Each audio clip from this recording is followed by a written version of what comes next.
Reported by RealRawNews.com, December 15th, 2021.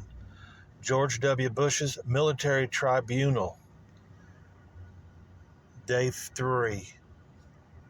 A soft-spoken and reclusive Donald Evans was an unassuming figure in George W. Bush's corrupt administration. A longtime friend of W., as he referred to Bush, the Texas-born energy mogul became one of many cabinet members upon whom Bush bestowed favoritism, a gesture of reciprocity towards those who had sworn fealty to 43 throughout his years as an elected official.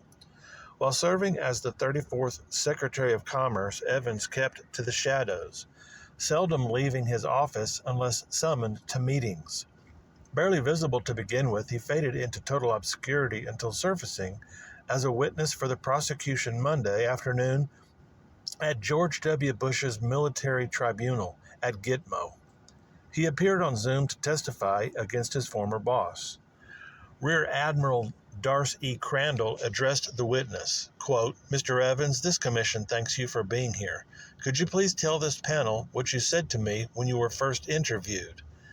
As expected, Bush's lawyer, David Aufhauser, voiced an objection, saying it was highly unorthodox to call a witness that he had not been given an opportunity to interview.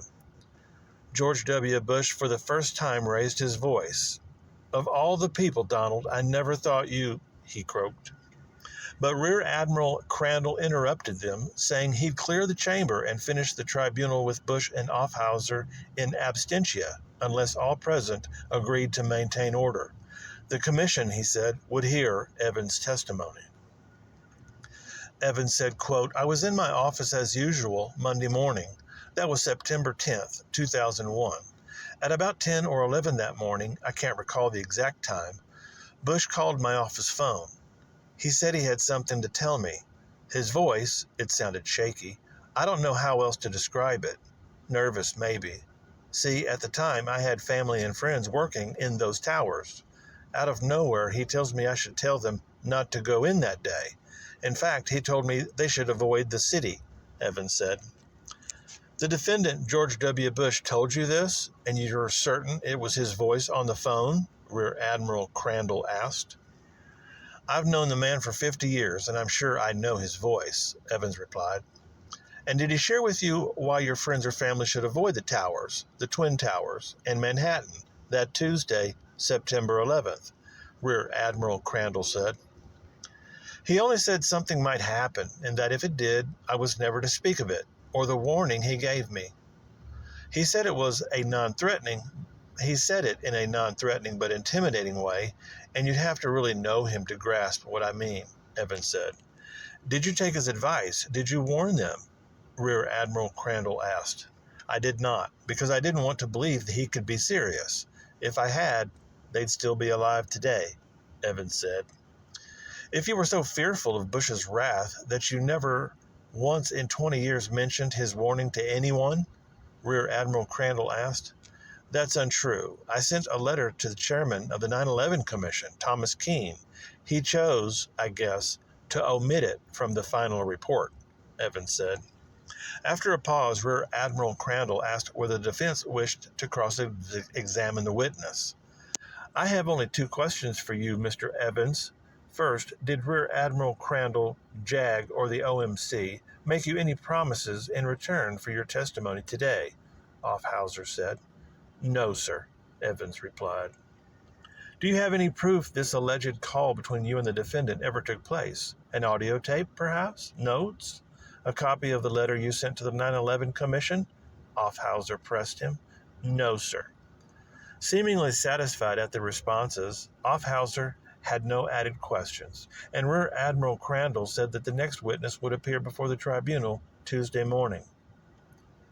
That ends this episode of George W. Bush's Military Tribunal, which ended up in his hanging. It says that Real Raw News is an independent publisher that relies on reader support.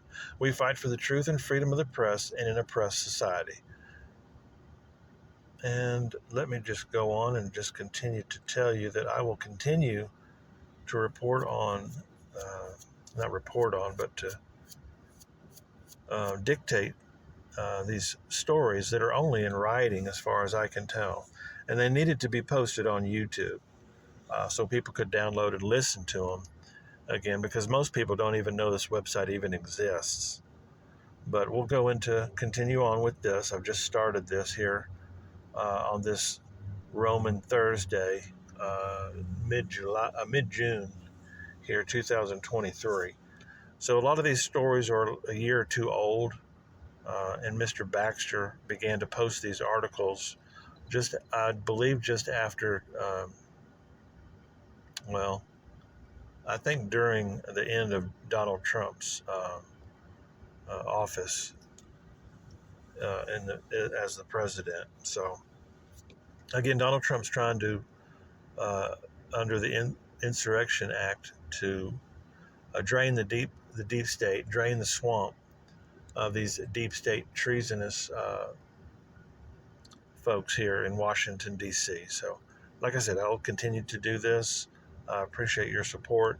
Check out the other articles on our channel, and we hope you'll keep in touch through our email, and we'll answer any questions you have. Y'all have a blessed day. Thank you. Bye-bye.